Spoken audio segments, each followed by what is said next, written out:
Hi, I'm Kalyn with Mammoth Lakes Tourism, and today we're with Steve McGrath, who's a representative of the Eastern Sierra Fishing Guide Association, and he's going to give us some great beginner tips on how to go fly fishing. So thanks for being with us. Hey, thanks for having me. Yeah, this segment is brought to you in part by the National Forest that wants to remind you to leave no trace. And a great way of doing that is making sure you respect the wildlife. That means not feeding the wildlife. And when it comes to fishing, it's really important. Proper catch and release is key for their survival, but we'll talk a little more about that in a moment. First, Steve, begin as in beginner. Where do we start? Good question. This can be an intimidating sport. A good place to get started is asking questions. Yes. Go to your local fly shop, tackle shop, ask your friends, do some research, watch some videos, pick up some tips, hire a guide, take some lessons. If you notice, we are not standing in the water. We're standing in a park. Yeah. And nobody's perfect, but practice makes permanent. So a good place to practice your fly cast is in an open field like this one. You know, every town has a park, not every town has a river.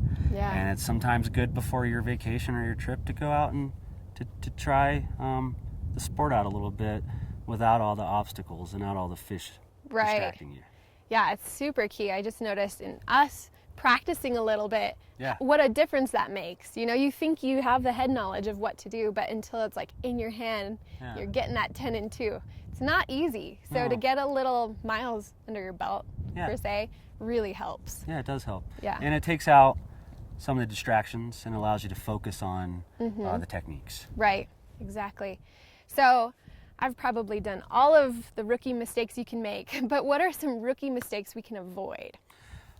First thing is, when you approach the water, sometimes it's best not to fish around other people. Yes. If you got 3 guys over here and 2 guys over there and nobody up there, maybe go fish up there.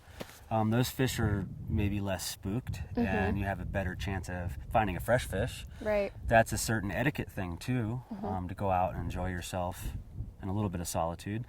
Additionally, position yourself for success. Don't stand in front of the tree on your first cast. If you got a fish in that spot, maybe move to the left or right. Right. It's not necessarily required to have to cast 40 feet right away. Most fish I catch are 10 or 20 feet away from me. Shorten that line up, make it easier on yourself, keep it simple. Start from the basics. Yeah. Learn those techniques from a professional or for some research, and go out and practice them. Yeah. And find a spot that's a little bit more agreeable to that practice. Right. I loved how you set up the targets for me in the field, how there's a hula hoop and these fish, that it really helped me be accurate. Yeah, I mean, sometimes it's not all about fishing. Sometimes even when the fish aren't biting or you're standing out in the field practicing, it's about target practice, and that can be fun too.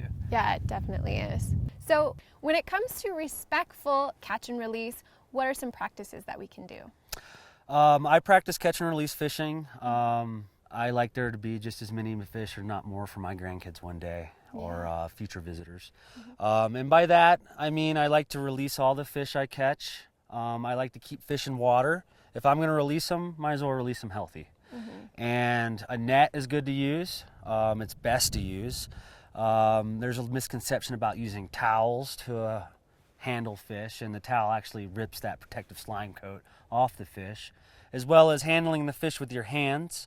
Sometimes a picture's great and maybe necessary to prove that you got that fish. I say keep them out of water as little time as possible. Every second they spend out of the water, they're not breathing. So if you got to take a picture of a fish, don't squeeze them, cradle them.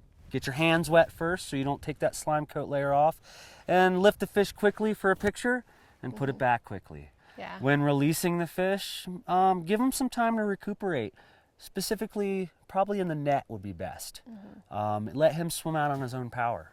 Right. These are all incredible tips. Thank you so much for sharing that. No problem. Yeah. Thank you guys for tuning in. We hope to see you up here. Also, fly fishing yourself. And if you don't know where to begin, go by your local shops. Get a guide. It helps the confidence so much. I feel so much better after working with you today. So it definitely is a game changer. So thank you for your time. Thank you guys for tuning in. This has been your reminder, the mountains are calling.